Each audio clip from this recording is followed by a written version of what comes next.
Hi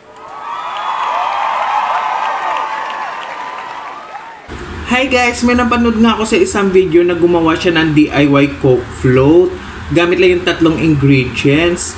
Kaya tara, subukan natin. Gawin din natin yun. Unang ingredients nga, it's yellow, tapos Milo, at saka Coke. Wow! Kaya tara, subukan natin.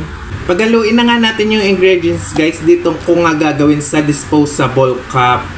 Transparent. Kahit sa inyo ilagay, pwede yun. Una nga, nilagyan niya nga lang ng yellow.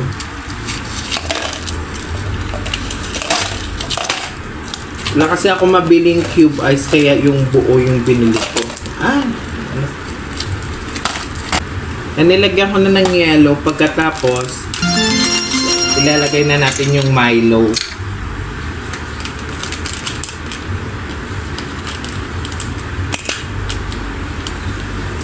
Imi-mix-mix nga lang daw siya.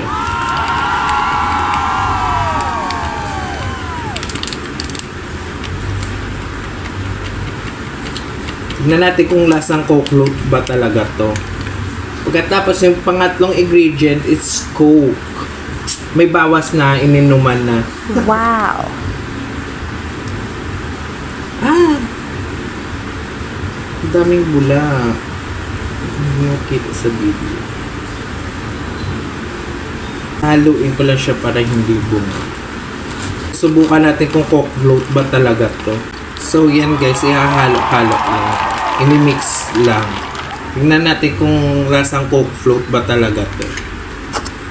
Syempre may takip para social din. So ito na guys. Wow! Tikman natin the moment of truth. Subukan natin kung Coke Float ba talaga to.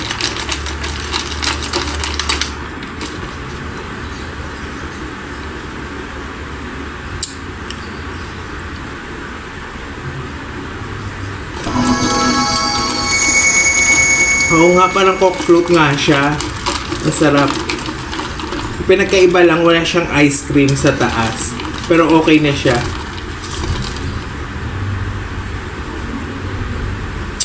Masarap. Try nyo.